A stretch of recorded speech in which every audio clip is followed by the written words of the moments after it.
Região Norte e Noroeste, Laje, Muriaé, Itaperuna, Italva, Cardoso Moreira, Porciúncula, Atividade, Campos, Bom Jesus, Itabapuana e Macaé. No Médio Paraíba, Barra Mansa e Paracambi, e aqui na região metropolitana ainda Niterói e São Gonçalo. A gente não monitora o município do Rio de Janeiro, que o município do Rio de Janeiro tem o seu sistema próprio de alerta, que é o Alerta Rio, que acho que vocês conhecem. Todos esses municípios, todas as defesas civis desses municípios estão cadastradas e recebem os avisos de alerta conforme a necessidade. Além disso, os dados observados de 15 em 15 minutos estão disponíveis na internet para qualquer um consultar, certo? E principalmente para a Defesa Civil acompanhar quando recebe aquele aviso de atenção. Então, você entra na página do INEA, www.inea.rj.gov.br, e ali na terceira linha direita, Sistema de Alerta de Cheias, você clica e vai, então, à página do Sistema de Alerta. Você tem aqui uma explicação de como funciona, certo? Aqui os últimos dados, são os dados que estão chegando naquele momento, de 15 em 15 minutos. Depois você tem um histórico, que é o histórico do dia, certo? Você tem o boletim meteorológico, que é a previsão que também se faz para os próximos 3 dias. E tem, em último, pesquisa, que é todo o banco de dados, né? Desde que o sistema começou a operar, certo? Está ali para estudo, né? Quem quer observar um evento que aconteceu em janeiro de 2011, na região serrana, você tem os dados ali que foram registrados naquele período, né? E eventos passados, né? Poder analisar como é que foi, quanto choveu, como o rio subiu, como é que foi né? Bem, o sistema de alerta está sempre em expansão, certo? E nós, ainda 75 postos no Estado, embora seja a entidade que tenha mais estações em operação aqui no Estado, ainda é muito pouco para o Estado, né? Então, nós estamos pensando agora em 2013 com uma programação de instalar pelo menos mais 25 estações, né? Chegando então a 100 estações do sistema, né? Abrangendo os sistemas de Paraty e Angra, né? Que hoje tem só 2 estações, nós vamos reforçar. A Peribé, São Fidélis e Itaocara, lá na parte do noroeste, né? Norte e noroeste. Queimados e Magé, aqui na Baixada. Areal Sumidouro e São José do Vale do Rio Preto, na região serrana. E também, para melhorar essa previsão meteorológica, né, se poder ver, acompanhar com uma antecedência um pouco maior a formação dos núcleos de chuva, né, dos eventos críticos, estaremos instalando 2 radares meteorológicos, banda S, com 400 quilômetros de diâmetro de observação, um em Macaé e outro em Guaratiba.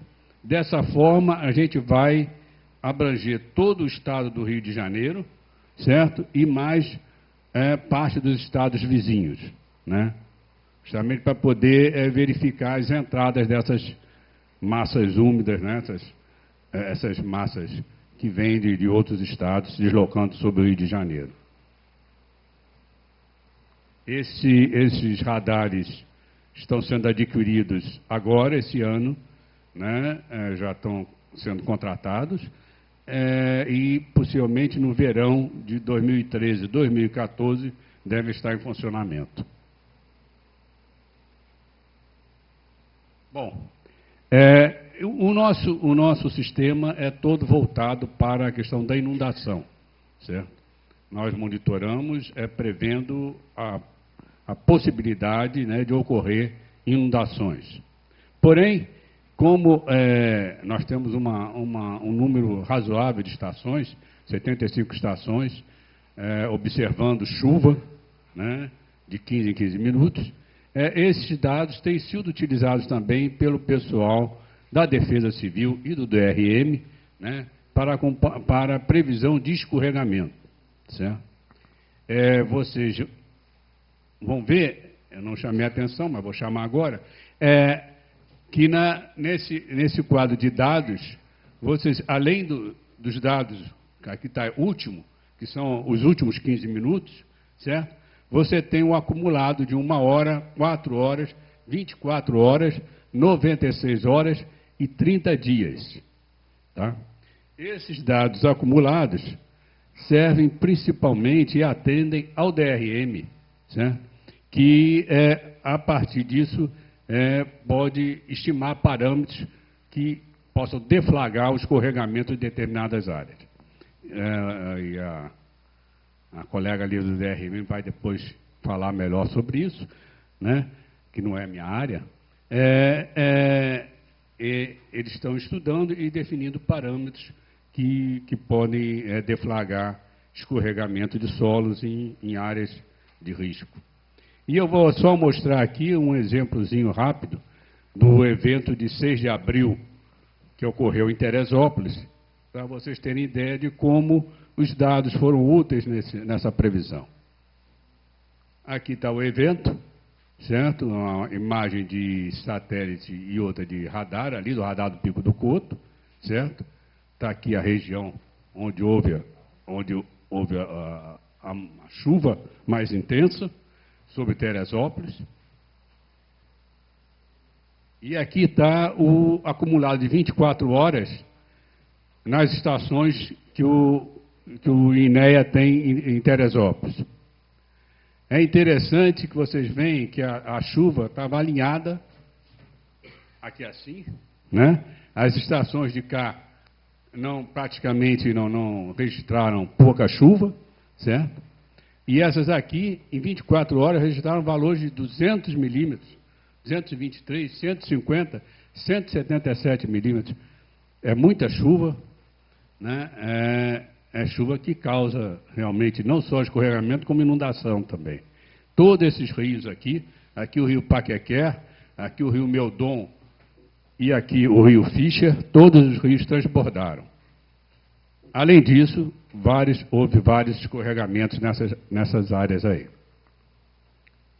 E aí nós podemos ver, isso aqui que é interessante, isso são, lá em cima, alguns parâmetros que o DRM havia definido até aquele momento, né? Isso também está em estudo, em evolução, né? Uma chuva acima de 30 milímetros, uma chuva de 24 horas acima de 100 milímetros, uma chuva de 96 horas acima de 115 milímetros e 30 dias acima de 270 milímetros, havendo a coincidência desses valores, certo? Haveria risco de escorregamento e ocorreu. E observamos aqui, nas estações, que justamente nessas 3 estações, né, todos os índices foram superados. Todos os índices. Você teve chuva acima de 270 milímetros no mês, em 96 horas acima de 115, e acima de 100 também em 24 horas, e acima de 30 milímetros, que era o dado na época, em 1 hora. Bem, eu acho que era isso que eu tinha que mostrar rapidamente, só para dar uma notícia do que o INEA vem fazendo nesse aspecto de dar apoio às defesas civis municipais e ao DRM, certo? Para evitar, para prever esses eventos catastróficos, né? E aqui tem para vocês o endereço o endereço eletrônico do INEA, os e-mails do sistema de alerta, os telefones também do sistema de alerta, se vocês quiserem entrar em contato, mais alguma informação. Ok?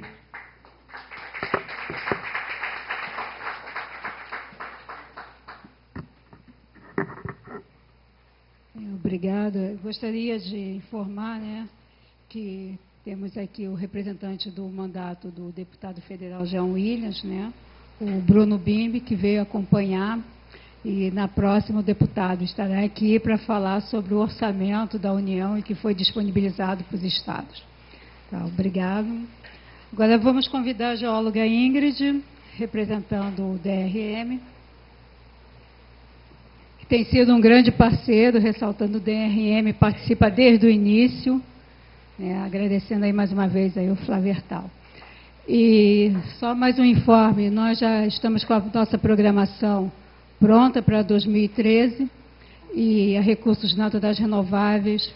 Nós teremos 2 eventos ainda agora em fevereiro, que será o uso e ocupação do subsolo, que é um fórum que nós estamos montando aqui, que é sobre o uso e ocupação do subsolo, e o outro é justamente sobre acidentes em áreas de evento. Felizmente, aqui é uma casa de técnicos e temos que discutir essa situação. Tá? Então, são os próximos eventos para o mês de fevereiro. Então, agora a Ingrid, por favor. Obrigada. Obrigada, Iara. Muito boa noite. Meu nome é Ingrid Lima, sou geóloga e gerente do Núcleo de Análise e Diagnósticos do DRM. Na nossa reunião anterior, feita em dezembro do ano passado, eu apresentei para os presentes a situação do Estado, né, em relação a risco geológico do nosso diagnóstico, realizado no final de dezembro, no início de dezembro, e também o nosso plano de contingência, frente ao período de chuvas, né, que iniciaria no verão. Hoje eu trouxe para discussão as nossas atuações nesse final de dezembro e nesse início de janeiro de 2013, né, o que o DRM atuou, e em relação também às demandas que surgiram nos primeiros dias do ano aí de 2013. Bem, a gente, no final, no início, quer dizer, de dezembro, fizemos um acordo entre os serviços geológicos estaduais de São Paulo e Paraná, São Paulo pelo Instituto Geológico e Paraná pela Mineropar, para uma cooperação na área de risco geológico. Esse acordo cabe aos entes uma divisão de cooperação técnica frente a um desastre, caso ocorra, né? Nós poderíamos contar com o apoio desses técnicos e especialistas dessas 2 instituições, e assim seria um acordo mútuo, né, também. Também em dezembro instauramos bases emergenciais nos municípios críticos referente ao nosso diagnóstico, né? São o que a gente classificou o Estado entre grupos, né? Grupos que o grupo 1 apresenta setores acima de 200, setores de risco iminente, e o grupo 2 entre 80 e 200, e assim vai, até chegar no grupo 4, que apresenta setores de menor que 20, né? E daí teríamos os municípios da região dos lagos. Nesse caso, fizemos essas bases com o propósito de nos antecipar, fazer atendimento a também emergenciais nesses municípios, como Angra, Mangaratiba, Niterói, São Gonçalo, Petrópolis, Teresópolis e Nova Friburgo. Lançamos, e até foi divulgado aqui pelo clube, um treinamento online em prevenção de desastres, que o nosso público-alvo foram estudantes, né, de graduação das geociências. Foi muito interessante. O treinamento ele durou do dia 17 de dezembro até dia 7 de janeiro. Vamos entregar semana que vem, no dia 6, no DRM, no nosso auditório, o certificado para esses estudantes que participaram do treinamento. Tivemos estudantes de várias regiões, vou falar também um pouquinho. O relatório de chuvas e correlação a chuvas e escorregamentos de dezembro, como o Luiz Paulo mencionou, né, nós utilizamos muitos índices do INEA, do INMET também, para poder fazer esse estudo mais detalhado. Daí a gente tem aqui a solenidade que ocorreu durante também um simpósio de prevenção de desastres promovido pelo IG, nessa data de 3 de dezembro, quando nós assinamos esse acordo em protocolo de ações conjuntas, né, com o IG e a Mineropar. Aqui no canto direito inferior está o presidente do IG e com o presidente também da Mineropar. Daqui a gente tem a nossa atuação em dezembro, né, com as bases emergenciais em Petrópolis e também uma retrata ali em São Gonçalo, fazendo vistorias técnicas nas áreas de riscos mais críticas e nos setores hierarquizados pelo nosso mapeamento e pelo conhecimento também de causa da Defesa Civil de cada município.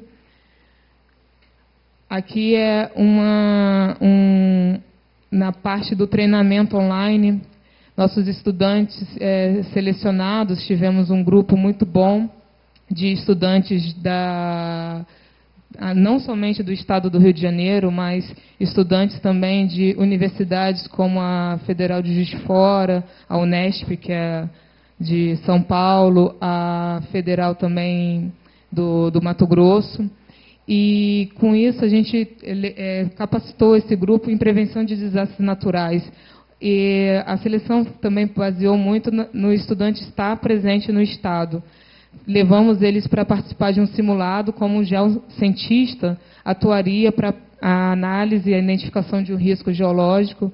Ali vocês podem observar um deles fazendo análise de um talude, né, vendo qual o risco para a casa a jusante desse talude. Aqui é uma foto de um grupo, ali da excursão que foi realizada em Niterói. Ali do outro lado, o estudante analisando na comunidade de Jardim Espanhol, em Teresópolis. E ali foi na comunidade de Souza Soares. Nesse grupo, a gente teve também um rigor muito interessante nos testes. Souza Soares, Niterói. Ah, vou. Mas é ali perto da Beltrão, Zulu, né? Daqui, a gente teve uma avaliação interessante, porque eles recebiam conteúdos programáticos todo dia, e ao final do dia eles recebiam um teste para resolver referente ao conteúdo, referente ao documento, né, técnico conceitual que eles receberam. E isso foi feito durante até mesmo o período aí do Natal, do Ano Novo, e a gente teve um feedback muito interessante desse grupo de estudantes. Teve também, porque a gente teve uma avaliação criteriosa com eles. Apesar que, assim, você teve alguns que apontaram desistência devido a esse período de festivo, e a gente quis, assim, trazer os que, de fato, cumpriram com todas as etapas que foram estabelecidas durante o curso, né, deu uma atenção bastante ampla